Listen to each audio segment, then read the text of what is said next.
Welcome to Inkwell Spoken Presents Common Genius, Uncommon Destiny. I am your host, Reggie Key, and today I have with me my guest, Shomari Sackiel. What's going on, man? Peace, family. How you doing, man? I'm doing real good, man. I heard you was in the gym yesterday. Did you hurt everybody in the gym, or did you leave? Did you spare anybody at all? Nah, man, not at all. Good, good. And they're taking names. Right. So check it, man. I want to thank you for taking the time out to be on the show with me today, and hopefully you'll walk away from it having learned something about yourself and having felt empowered. That's the whole goal of this workshop. That's the whole goal of this book that I came out with a couple of years ago that focuses around this idea of genius. And so my first of many questions to you that is far from rhetorical, Shomari, is: do you consider yourself to be a genius? It's a good question.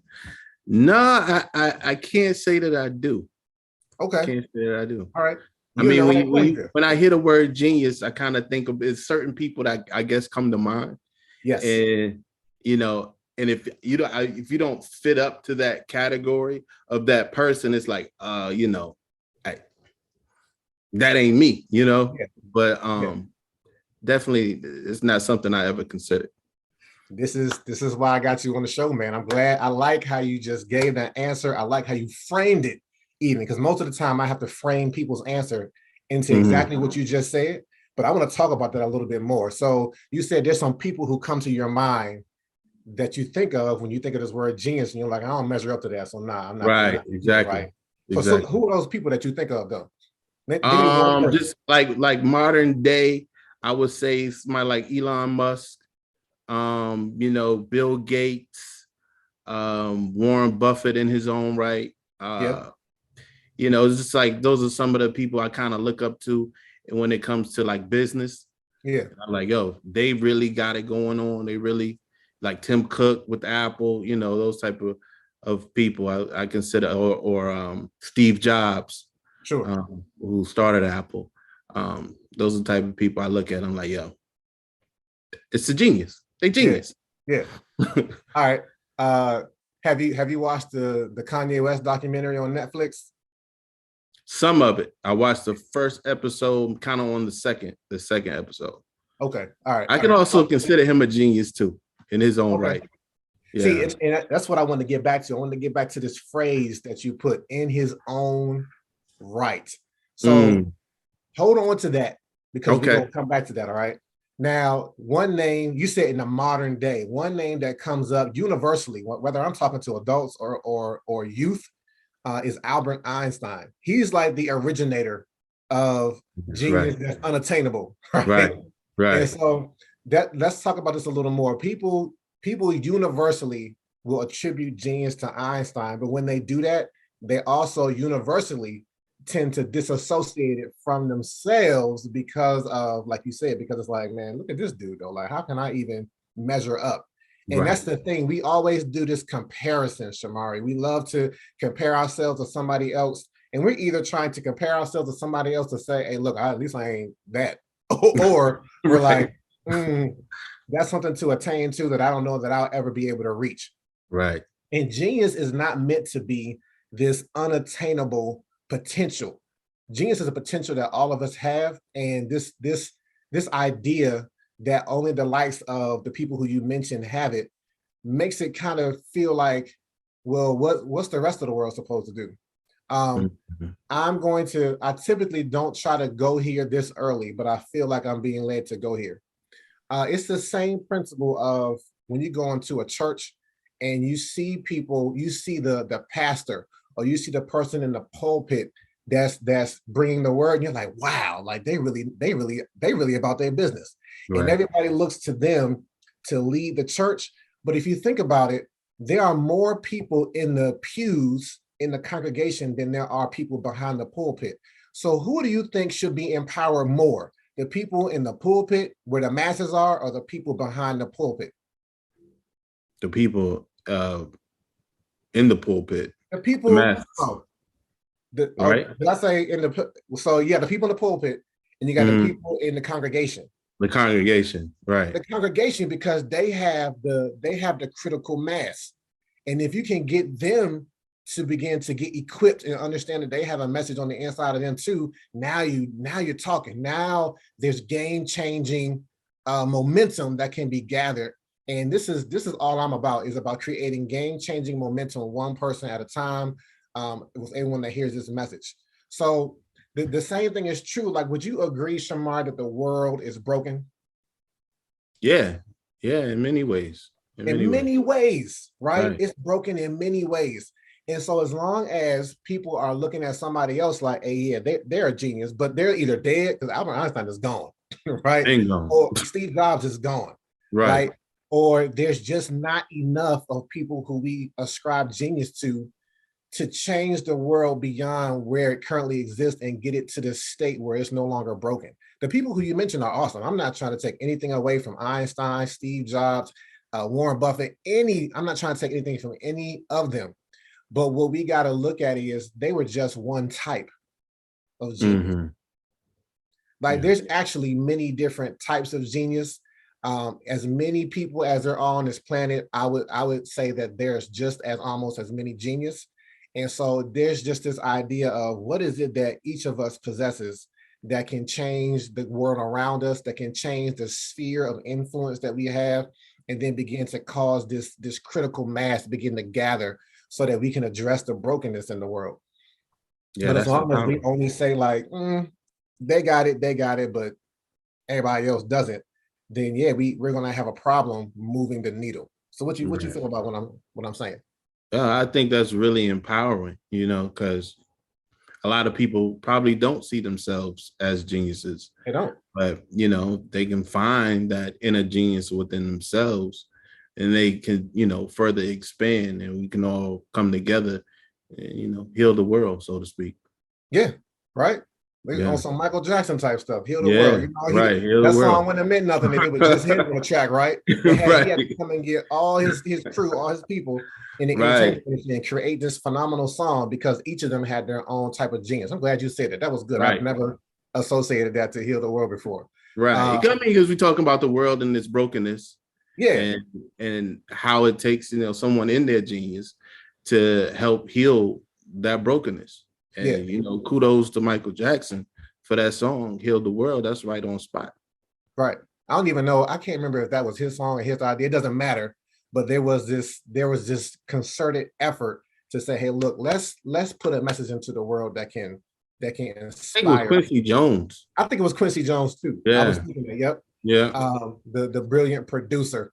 Who was genius in his own right too, right? He was genius in how he could create a platform for other people's geniuses to begin to come together and meld with the music to do some phenomenal things, right? To create some phenomenal music that stands the test of time.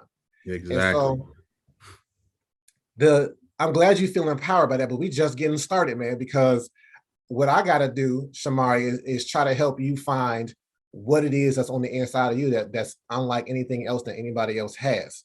And how I do that is through three components, right? It's your passion, your talent, and your purpose. Because I think you might agree that you have all three. You have some type of passion, you have some type of talent, and you have some type of purpose. And if we can figure out how those three things come together, right, we can begin to address the genius that you have. Okay. Because it's not just academic. We ascribe it to someone who has a high GPA. I mean, or a high IQ.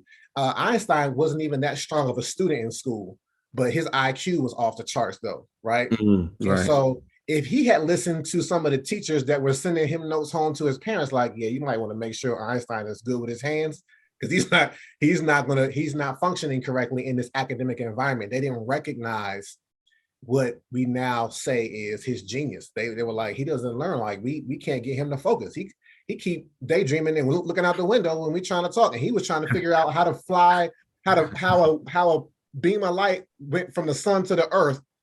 And that helped him figure out E = MC squared. I'm not saying he did it in elementary school, but even in college, the professors was like, we don't know what to do with you, man. Like, get out, right? Wow. Yeah. Amazing. And so that lets you know it's not necessarily, his is an academic type, but most people have a genius that's non-academic. Right? I mean, you talked about Kanye. Kanye has a genius that's non-academic, right? It's creative. Right. So let's get into it. Like the first component is passion. So tell me, man, like what are you passionate about? Man, I feel like I have many passions. One of my biggest ones right now is just learning.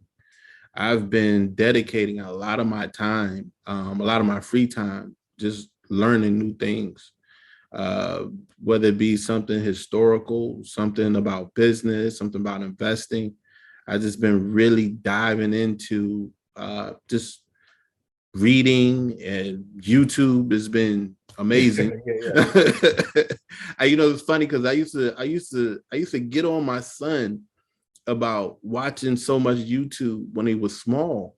But these last few years, man, it's like I've learned so much from other people. I've just been completely immersed in it myself. So I think that's one of my passions right now. And also helping people. Helping people has been a big passion of mine. I led what do you call it? I led a service at my church to go out and help the homeless and feed the homeless. We did that for several years, and that was amazing. But yeah, that I would say that was probably, one of my biggest passions is to lift people up. And Gotcha. I want to get into that a little bit deeper, but the way I'm going to get into it, and it may address this and it may not. It depends on how it hits you when I say it. But I want to address passion from a different angle that you probably don't hear many times. How do you define passion, just generically, not specific to you, but just in general? I would say it's something that you are driven to, something that you connected with, and it's just something that just drives you, something you have to do, or is it something that is you feel connected to it, and in a certain way.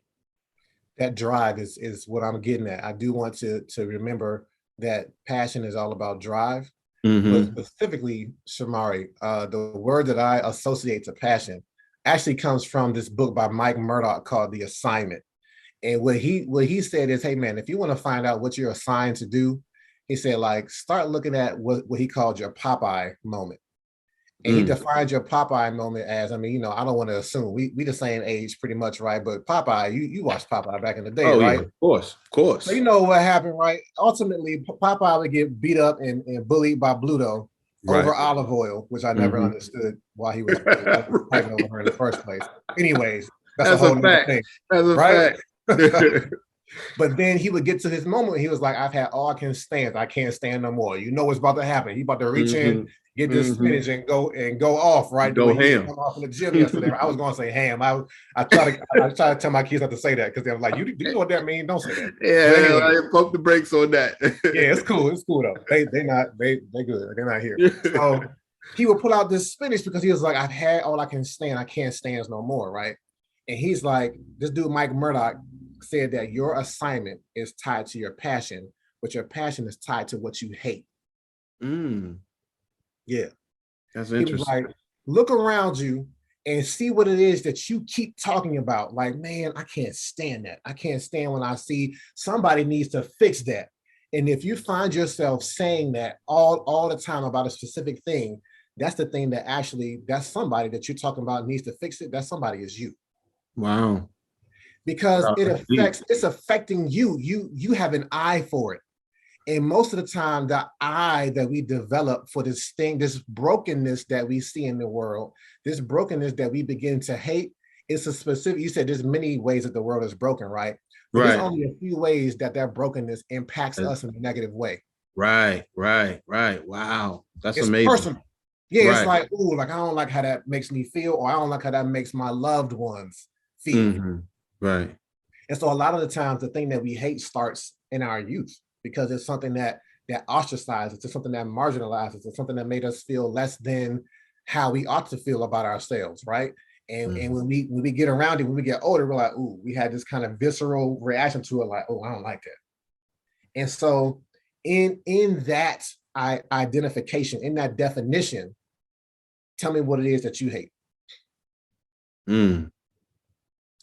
I guess that's tied to me helping the homeless. I hate to see people go without, because I too was a victim of growing up without.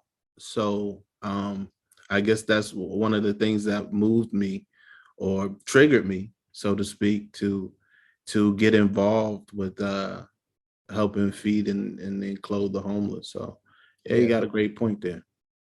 It's advocacy, right? I see this advocacy thing on you, where it's like, and that becomes the case for many of us, right? Like, I was picked on a lot as a kid, right? And people didn't care about who I was. They were more interested in defining who I was for me. Right, exactly. And so I hate that now. Like, that's why I'm out here. So I'm like, hey, you know, you're a genius, right? First and foremost, you answer to your name, and then you answer to you being a genius. That way, when somebody comes and says something about you that's not true, you'd be like, nah, that's not even, no. If you're not saying something that addresses, and I'm not saying you walk around being like, you know, bow down, right? But it's like, look, if you say something to me that is not defining or recognizing what I have to offer to the world, because that's all genius is what do you have to offer to the world that will help improve it, that will help fix it, then it's like, don't accept it. I mean, you and I know what it's like to be African-American males in America. Facts. There are labels that get put on us.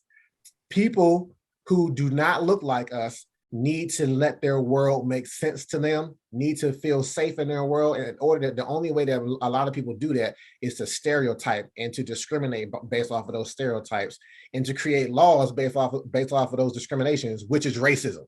Right. Exactly. And so they're like, yeah, you're this is who you are.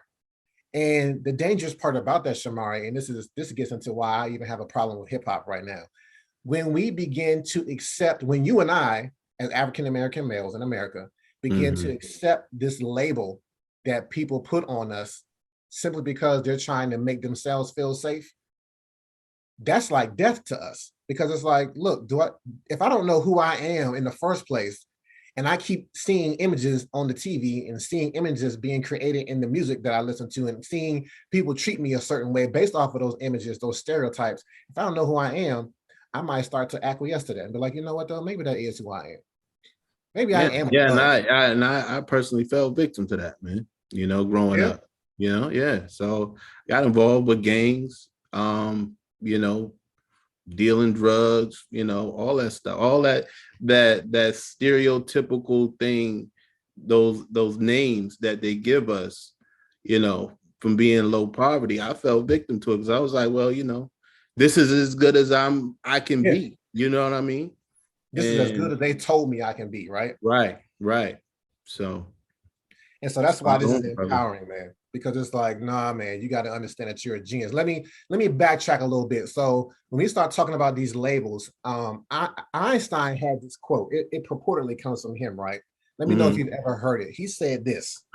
He said, if you judge a fish by how well it can climb a tree, it'll spend its entire life thinking it's stupid. Right. I haven't heard that actual quote, but I've heard something similar to it. What did you heard?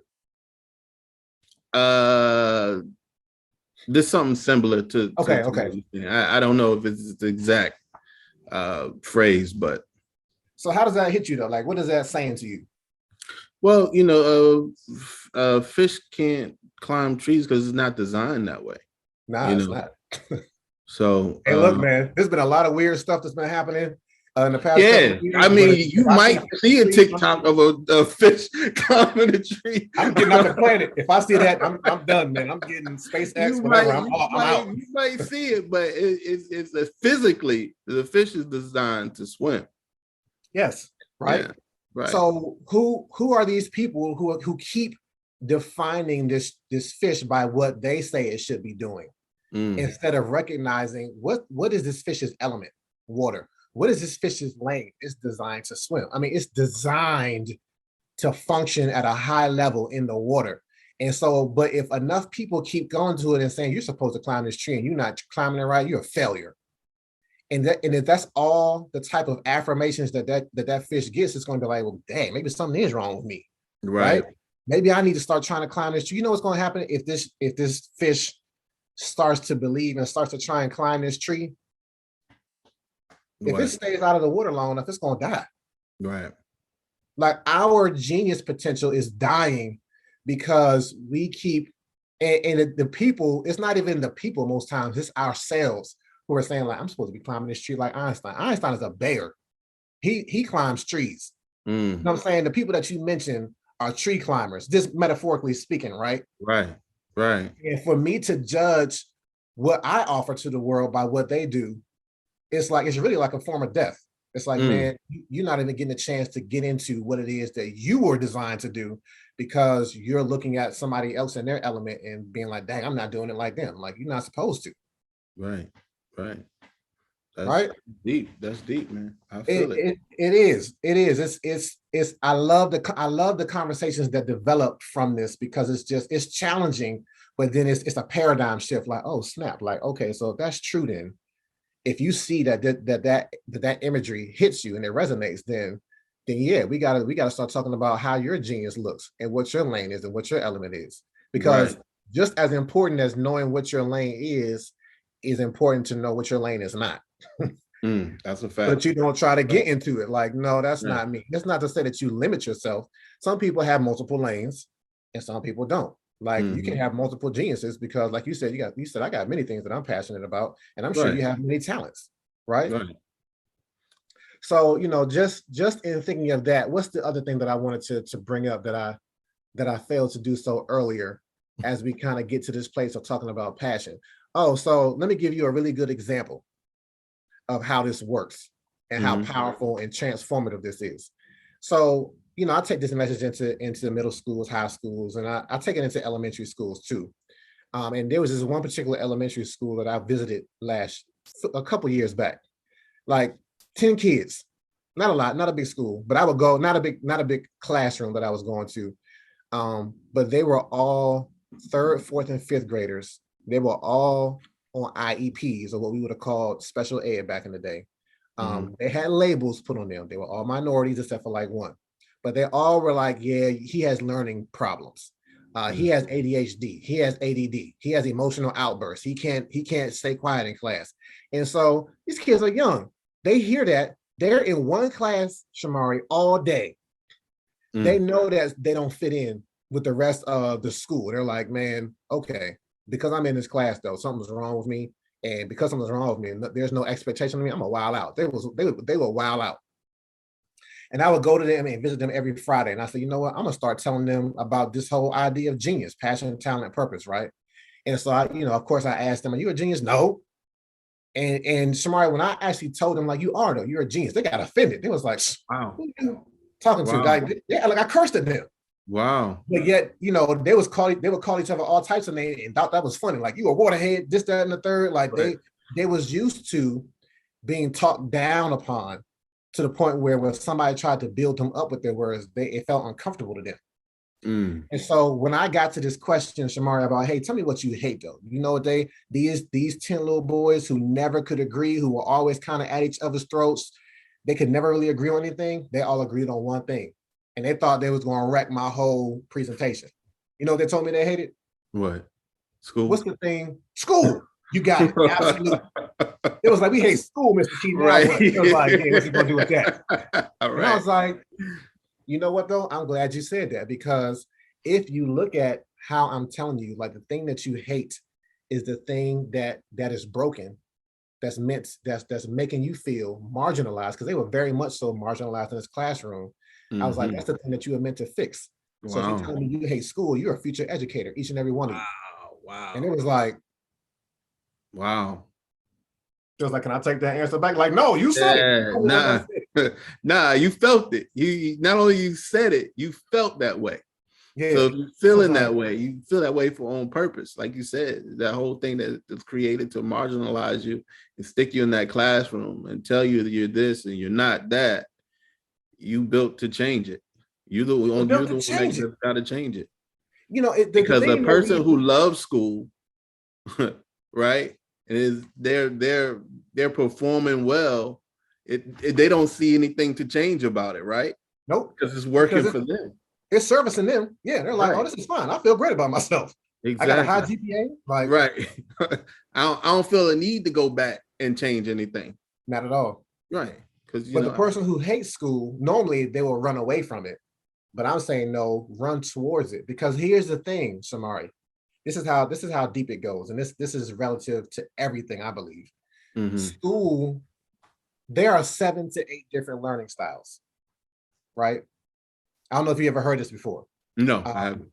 So I can name them all, but I don't have them all memorized. But I know the 2 or 3 learning styles that the school teaches from is auditory, visual, and logical, the left brain, the math person, right? So, I've had people that say, I hate math. You hate math because it makes you feel dumb. Like when how it's being explained to you is outside of your learning style. So it's literally like somebody's teaching you a concept from a foreign language. And you're like, I don't understand that. Right. You can't I don't receive like how this makes me feel. Right. The other learning styles, though, are things like, expeditionary, exploratory. People learn with their hands. But if the teacher doesn't teach from that perspective, then now you're not servicing that student. And what do most students do when they're not serviced? They act up in class. Yeah. But if that person with that learning style that's not being taught to them becomes a teacher, their learning style then becomes their teaching style. And if they plug it back into the school, now they're providing something that's not there and servicing other people with the same learning style. That's amazing.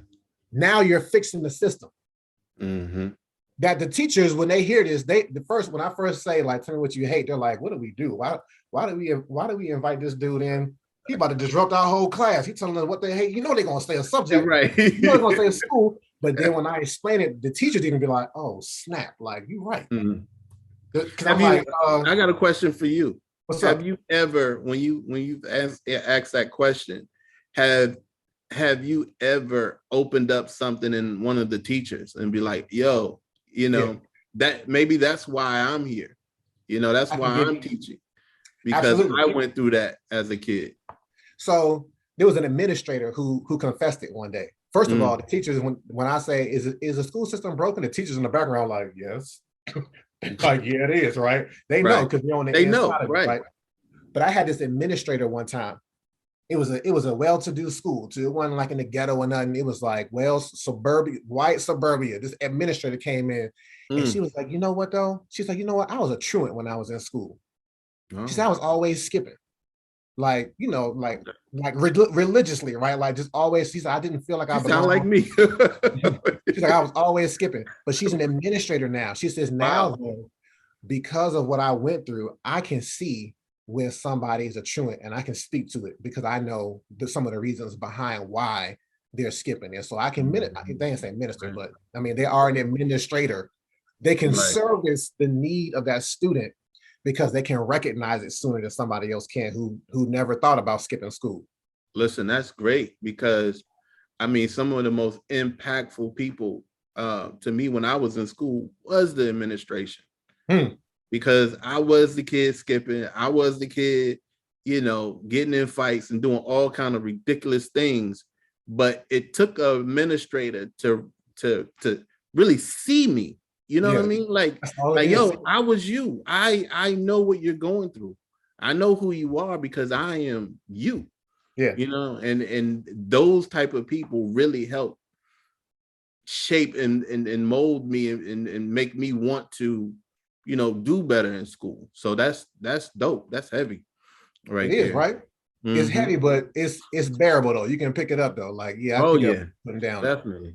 And I like the phrase. So you got these phrases, right? Your first phrase was, in his own right. So we're starting to walk out genius in your own right. But then the phrase you just said now that I like is you was like, they said, I see you. Right. And that's all these little boys needed was somebody to see them in a different light. That's all any of us really needs for somebody to recognize, like you have something to offer. Right. Right. And you when somebody does that, whether they say it explicitly or whether they just treat you a certain way, it leaves an indelible print on you. Like, man, I've never had somebody talk to me like that or look at me like that before. I can think of a person who did that with me. And I was like, what you see in me in college though? Like, I don't see that in myself right now. They was like, it's all right. I see it. Right. It helped get me back on track when I fell off in college. Right.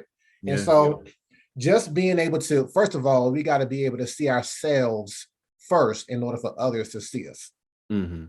It's kind of like, if you're on a plane and it's crashing and the mask drop down, they say, don't try and put the mask of your child on first. Put your mask on first. Right. And then, because, you're going to struggle without it and end up passing out, and then both of y'all going to die. Right. Exactly. So putting our mask on first as it relates to genius is really about taking your mask off and being like, nah, this is who I am. Beneath the surface of everything, I have this genius potential, right? And I know it sounds vain to sit there and say out your mouth, I am a genius, but it's not a thing of trying to lord it over somebody else. It's just a self-affirmation so that you understand I got something to contribute though, that is unlike anything that anybody else has ever done. So somebody may have the same passion as you, but they don't have the same talent as you. So it's going to manifest different in you than it is them. Even that's going to be different. Mm-hmm. Somebody may have the same talent as you, but they'll have a different passion. And so it begins to be this really unique, it's almost like your fingerprint, this really unique brand that you have that nobody else has. Right. Right. So let's get into I think the passion is well defined. And even as you say, I see you. Mm-hmm. I too worked with, I think we might've talked about this once before, maybe, but I worked with the homeless shelter where I moved from too. Oh, and one of the things that really drove me to do it, there was a couple different reasons why I did it, but one thing that I can't stand because of how I was overlooked as a kid, I can't stand people. I don't like it when people feel like they're not seen. So, when I was at the shelter, I would make it a habit, like, what's your name though? Yeah. Oh, and I would remember your name, like, yo, and they'd be like, oh, you, like, yeah, you're important. I see you. Right. To this day, names are important to me because people didn't. Hey, yo, if I showed you this picture in 4th grade, I look like Steve Urkel. I'm not even gonna lie. I had the same glasses. Oh, I did too. I ain't have like suspenders and the high waters, but my glasses, my frames were the exact same. Listen, that was what I used to fight because you could my glasses were so broke up, man. I had to tape them here, here, and here just to keep them on. Right. Like, I don't want to take pictures today. No. Yeah. You take it from this angle, like, can I have it? Man. Glasses used to be toe up, man. But I couldn't stand somebody calling me Steve Urkel. Yeah, like it was time to introduce myself. They wouldn't even care what my name is. I know who you are, Urkel. Yeah. And I'd be like, what though? Like, can you not call me that? I can't fight, so I can't do nothing about it, but can you not call me that though? And so oh man, I remember them days. Man. Yeah. So that's why I'm like, yo, let me make sure I pronounce your name correctly. Your name is important because I know what it's like for people to be like, forget your name. I'm gonna call you this. Like, nah. So there's that, right? I want to make sure that people are seen. I want to make sure that people see themselves, right? Because that fish out of water hates being judged by this other metric, but some fish will actually acquiesce to it and be like, well, okay, that's who I am, and they'll die. I mean, if we acquiesce as African American males to, I think that's why Tupac died. Ooh, that's deep. That's deep. Tupac was not, he wasn't no thug. He wasn't that in real life. He grew up in poverty. Yes, but activist. He was supposed to be an activist. He was. That's what he was supposed to be. But he was a fish out of water. Wow. He had this talent, right? He had this talent. He knew ballet. Right. Yeah. He was a poet. He knew theater. Right. Theater. Right. Like all these different things. Right. But the thing that changed the course of his life, I believe, and I've heard Shock G talk about this, not like personally. I ain't talking to Shock D, but I watched this documentary and Shock G was in tears. He was like, I don't know who Tupac was. I didn't recognize that dude towards the end. Wow. And here's what happened when he moved to the West Coast, because he's from Baltimore, Maryland. That's where he's from. But at the end, all you saw was this, right? Right. When he moved to the West Coast, from what I understand, he had an encounter with the police. They pulled him to the side, they racially profiled him, they beat him, and he was like, what for? Like, what did I do? And from that point on, him getting racially profiled, he said, all right, you want to treat me like a thug? I'm gonna act like a thug. Right. And it cost him his life. Wow. Because he had a message. He was like, all right, I'm gonna get this platform. And a lot of people feel like, well, maybe if I just do this for a time to get my platform, then I can be the person who I really am. Right. But that fish is being spent too long out of the water and it ends up dying. Wow. So he, he goes around, what he did, how his career was, right? Thug And life. he that thug life. But that wasn't who he was. But he began to then associate with real thugs, beat up a real gangster, right? Right. And that dude went and said, all right, I'm gonna retaliate against you. End up getting killed for it. Exactly. Yeah. Yeah. So it's not that drastic for most of us, but sometimes it's I remember Ja Rule had this line. He was like, to kill somebody, what did he say? He said something like, to kill somebody is nothing, but to kill somebody while they're still breathing, now you're doing something. Wow. Right. And so a lot of us are experiencing this death where we're like the living dead. We're walking around. Our genius potential has been quelled, has been staunched, has been stomped out by ourselves or by the world. And we're just walking around like almost aimless, like, man, I don't even know who I am. Let me just, when I'm with this group of people, I'm this way. When I'm with this group of people, I'm this way, but I don't really know who I am. Right. And so that's one of my passions. I hate it when we don't know who we are. And I'm not just talking about Black males. Of course, I'm a Black male, so that's where I start from. But right. I hate seeing anybody not know who they are, because now you're walking around aimless. And there's a whole broken world that you have been put on this planet to do something about, not about everything, but about this thing that impacts you. And who's going to do something about it if you don't realize that you were put on this planet to do it? Yeah, it's amazing. So yeah, man, it's deep. So, if we keep talking about brokenness, let's get to the next level. We've thoroughly talked about passion, right? Remind me what you say the thing is that you hate. I think I remember what it is, but okay. I may ask you again later. But if we recognize that just something is broken, what's the first thing that we look for? Like not the world, but something in our house is broken. What do we look for to fix it? You mean in a physical in a physical, yeah. I guess you look for tools, right? You look for tools. You look for tools. So the next component of the equation is your tool. It's your talent. Right. Okay. Your talent is the tool that you pick up and utilize to address what's broken in your passion. Yeah, that makes sense. And quite frankly, that's your purpose in life. That's the last part of the equation. Your purpose in life is to recognize the tool that you have.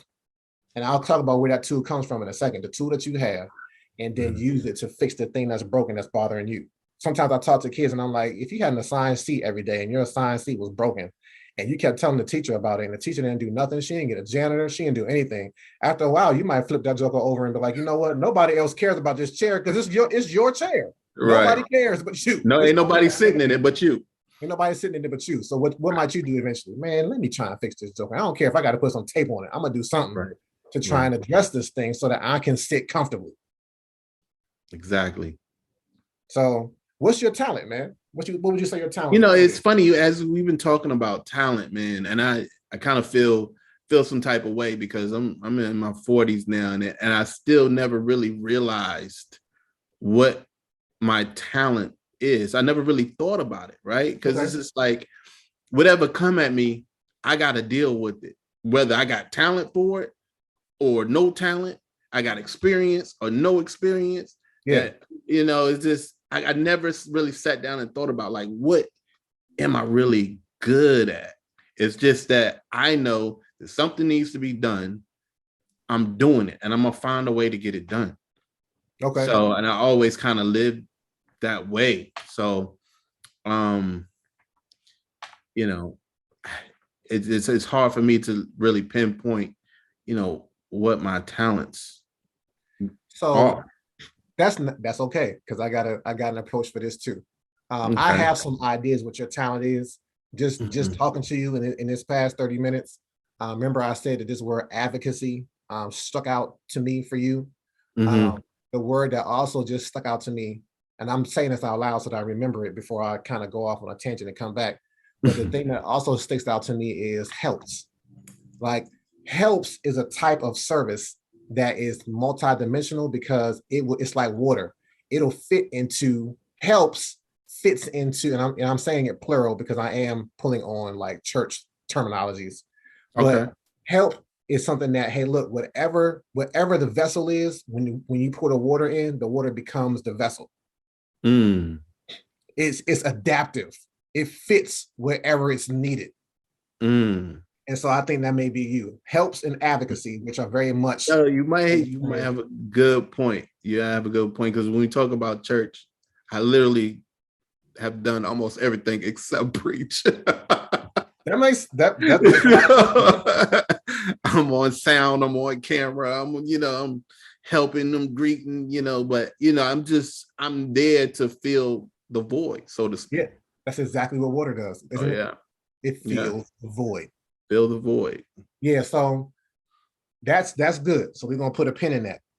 Here's a tangent though, and this is not as provocative as saying like passion is tied to what you hate. It's not that deep. But talent is generational. Okay.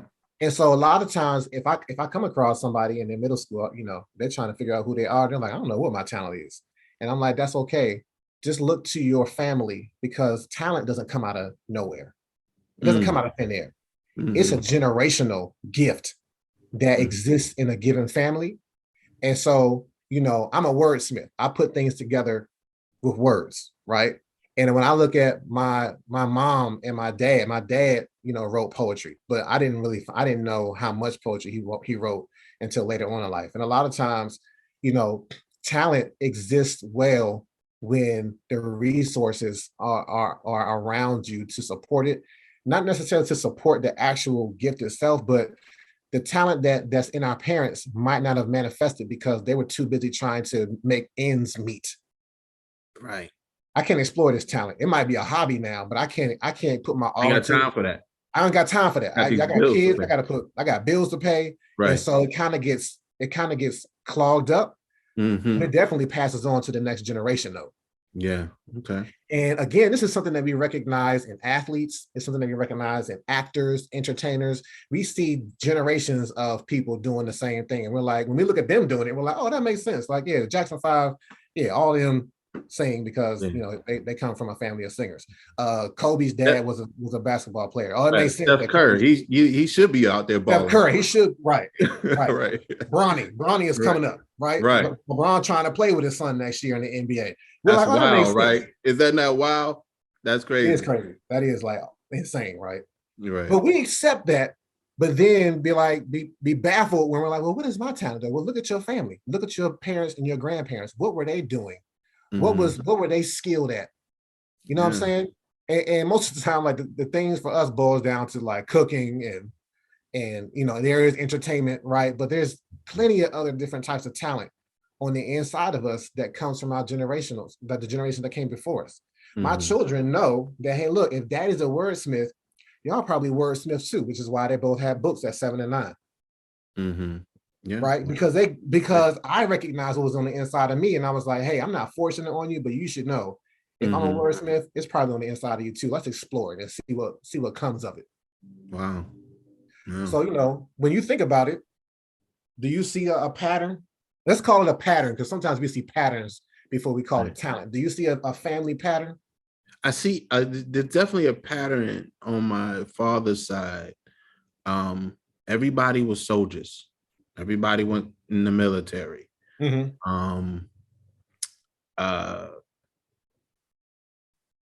So I kind of see that aspect.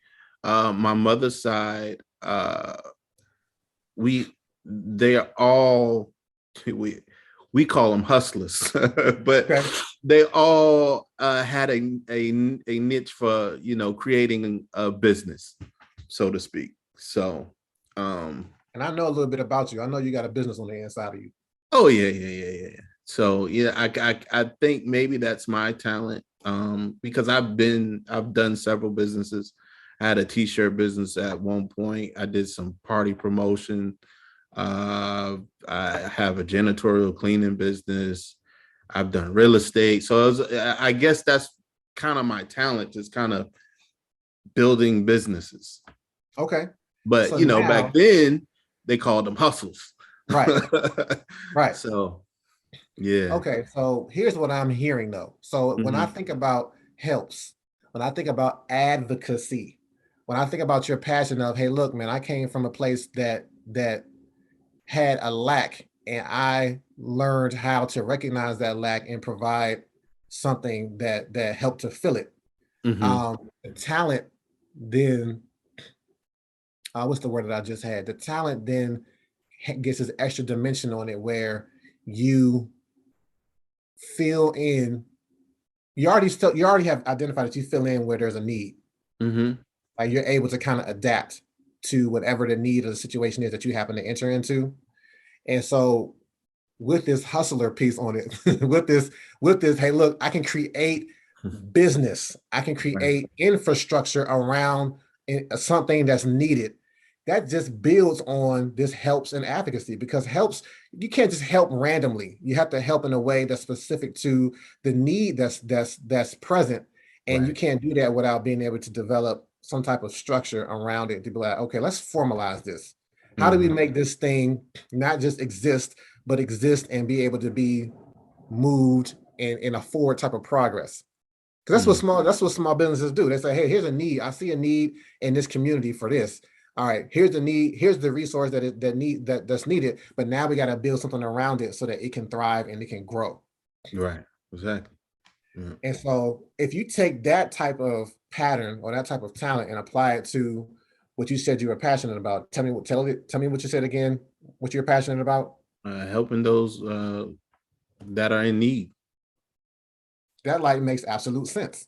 It does. It does. That's why it kind of felt ambiguous to you though, because I can't really put my hand on it because it's not as definitive as, hey, I'm a wordsmith and I'm an author and I create books and I create workshops. It's like I create whatever is needed in the moment, in the season, in the environment.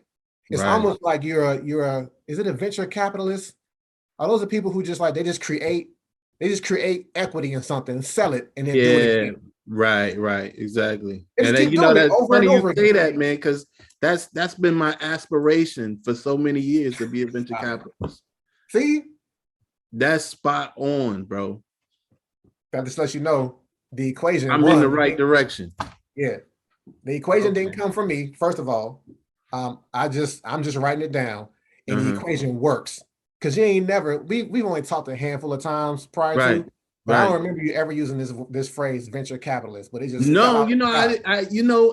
it's funny because I never really come out and say it because it sounds, first of all, venture capitalism that's huge, right? Yeah. And it's like it's almost scary.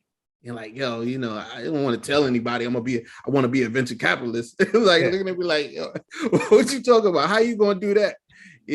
But that's always been an aspiration of mine to help startups, to invest in people, not necessarily businesses, but in the people, and empower people to help build those infrastructures. That's always been a dream of mine to do. So yeah.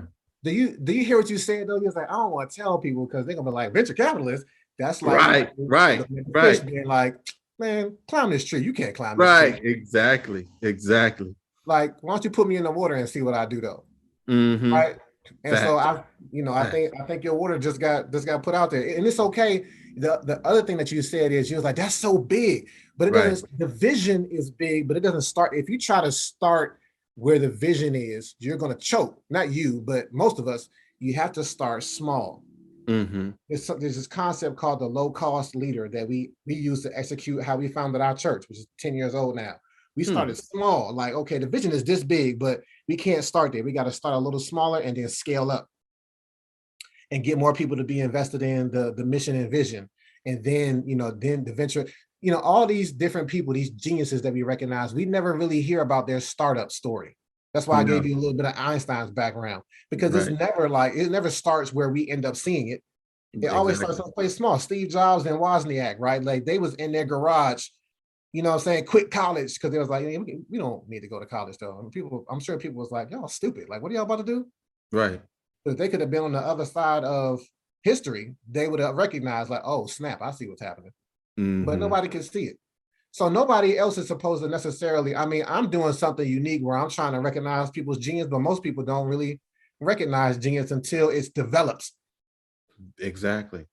And the thing that you're passionate about is never going to be something small, because brokenness happens in systems. We talked about the school system being broken. The school system is huge though, but because you're driven by it in your passion, you won't care how big it is. It'll be like David and Goliath. You know what? Your head about to come off. I don't care how big you are versus how big I see myself as. I'm gonna go after it though. So the fact that you say it sounds big, that's still, to me, that's another affirmation that you're aiming your stones in the right direction. Like, how big is it? Right. And you won't care because you're driven. You won't care if you just chip away at it a little bit at a time, because you're like, nah, but it's like, how do you eat an elephant? One bite at a time. One bite at a time, right? Exactly. And so, that's the long and short of it, man. Like, I see it. And now, I hope that you see it too. I mean, you are already seeing it. Most people who I talk to are already walking in or flirting with their genius, but it just sometimes takes somebody to just turn 1 degree and be like, wow, now, I really see it from this angle. And just to grab a hold of it and be like, okay, now let's go. Yeah, that's what's up. So it is what's up. So, we're getting near the end, man. I just got one more question for you on camera, at least. Okay. And that is, do you see yourself as a genius now? I do, man. I feel it. Not only do I see it, I feel it. And I appreciate you for inviting me on your show and helping me come to that conclusion, because I never really felt that way before, because society has never treated me in that light. So but yeah, I definitely us uncles got to stick together, man. Us marginalized. Right. That's a fact. Got to stick together. Well, yeah, I appreciate it, man. Absolutely, man. So that's it in a nutshell. I won't keep you any longer. We are going to conclude here. And this has been Reggie Key, your host, motivational speaker, author of Uncommon Genius, Common Genius, Uncommon Destiny. This is my genius guest, Shomari Sackiel, and it's my uncommon cue to see the genius in you. Thanks for joining us for this week's episode. Make sure you pick up the book, Common Genius, Uncommon Destiny, by my dad, Reggie Legend, available on Amazon and at inkwellspoken.com. Connect with us at inkwellspoken on all social media platforms. If you enjoy our content, don't forget to like, subscribe, and hit the notification bell so you never miss an upload.